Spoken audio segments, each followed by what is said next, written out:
Hello guys! Hello, this is for Sagittarius. Sagittarius, welcome dito sa aking channel, Kapalaran 888. Welcome guys.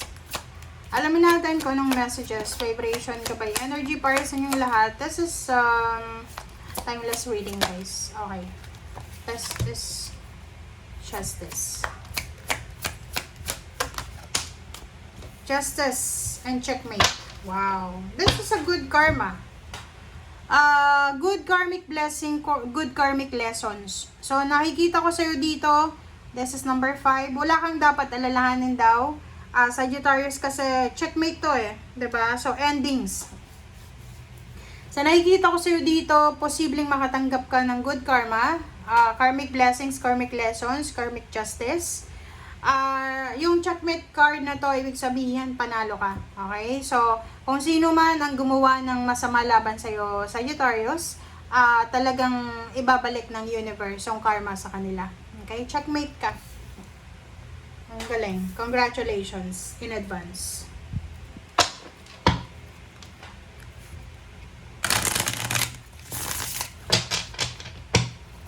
Kumbaga nakaganti ka na. Kung may gumawa sa iyo ng masama, posibleng may nangyari doon sa taong yun. Parang kinarma siya. Checkmate ba?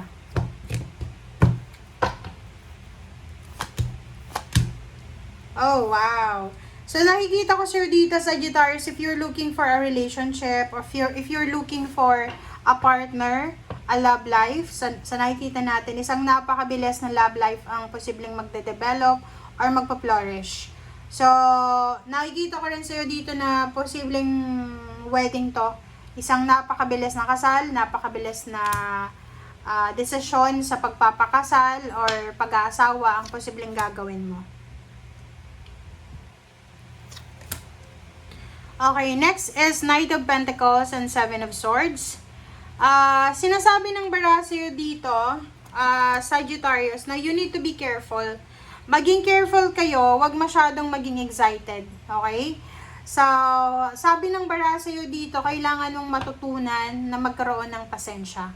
Kasi kung magiging aggressive ka sa mga decision making mo, lalo na sa pera, possible ka na ma-scam.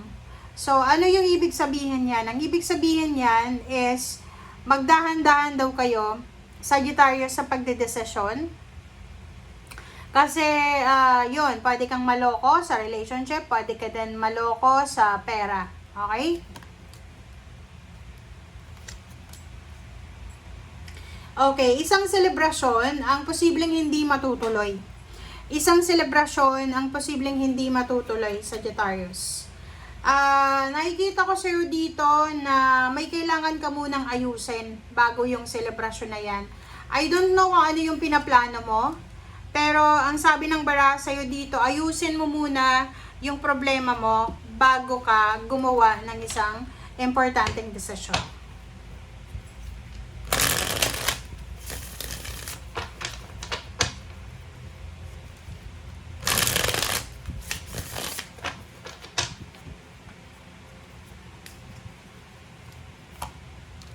Okay, Nine of Swords and then Queen of Swords. So, sa nakikita ko dito, ang nakikita ko sa inyo dito, sabi ng bara sa'yo na may mga past issues ka, mga trauma, na posibleng kailangan mo ng kalimutan. Pag iba sa inyo dito, hindi pa rin nakaka-move on. So, sabi sa'yo ng Queen of Swords, you need to move on na eh. You need to force yourself na makapag-move on ka na. Okay? Mag-focus ka daw para sa pera mo. Huwag kang masyadong nakafocus pa. Ulit-ulit lang tayo, Sagittarius, ha? Huwag ka daw masyadong nakafocus sa love life. Huwag kang masyadong nakafocus sa ibang bagay. Ang focus mo daw, yung priority mo daw ay ilagay mo sa trabaho. Sa paghahanap buhay.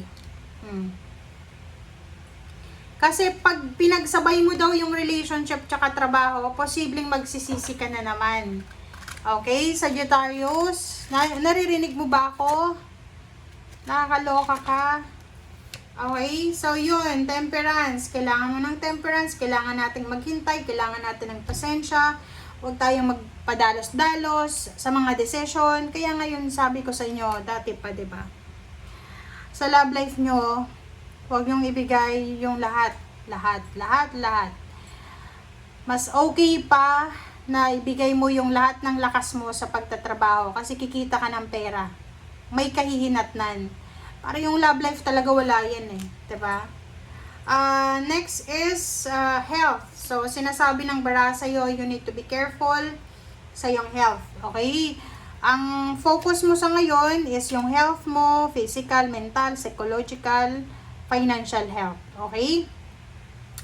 And then, yon bago ka magdesisyon ng mga desisyon, na major decision, mag-isip ka muna, mag-reflect ka muna.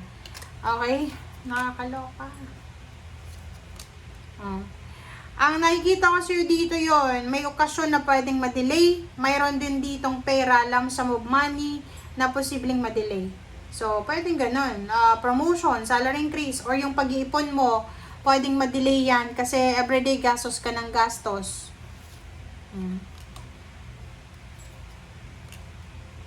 Sinasabi ng bara sa'yo dito na mayroon kang obligasyon. Mayroon kang obligasyon na kailangan mong i-prioritize. Yun ang kailangan mong i-prioritize. Okay? Kaya na ka ba? Single father, oh. Kasi sa nakikita ko sa'yo dito, may kailangan kang hanapin eh. You're not healed. Ang nakikita ko sa'yo dito. Hindi ka walang healing na nakikita ko sa'yo dito. Ganito yon. May mga Sagittarius ba ditong galing sa heartbreak? Okay? If you're, parang galing ka sa heartbreak, tapos kaka-break nyo lang, may relationship ka na agad, rebound yan. Hindi yan hindi ka pa nakapag-heal, oh. Tingnan mo, kailangan mo daw maghintay. Mga 3 months pa bago ka mag-love life kung kakahiwalay mo pa lang. Mag-focus ka muna sa pera. Okay? Kasi hindi ka pa masaya eh. Niloloko mo lang yung sarili mo. Okay? Hanapin mo yung katahimikan. You're still here. Nakatrap ka pa rin sa past mo. Nakatrap ka pa rin sa past mo. And sa nakikita ko sa'yo dito, makakatanggap ka ng balita na yung ex mo ay posibleng ikakasal siya. Okay? Tapos pag nalaman mong ikakasal yung ex mo, magpapakasal ka din. Mali yun. Rebound yun. Wag mong gagawin yun. So, nandito yung hermit. Sinasabi ng hermit dito, importante dito na mahanap mo yung tamang kaligayahan para sa sarili mo. Tama dito na wag kang magmamadali. Maghintay ka. Be patient. Kasi kung ganito kasi yon, yung mga naghihiwalay na yan, kung nakikipagkumpetensya ka sa ex mo, ibig sabihin, hindi ka pa nakakapag-move on. Nakakonect ka pa rin sa kanya. Kumbaga, lahat ng actions mo ay kumbaga connected pa rin sa ginagawa niya. Okay? So, gusto mong mag-take ng revenge. Yung parang feeling mo, may boyfriend siya, girlfriend. So, ako din. Nagpakasal siya. O ako magpapakasal din. Parang ganun. So, no, it's not moving on. It's just parang revenge. So, you need to be careful dito. Okay? Thank you guys. Bye!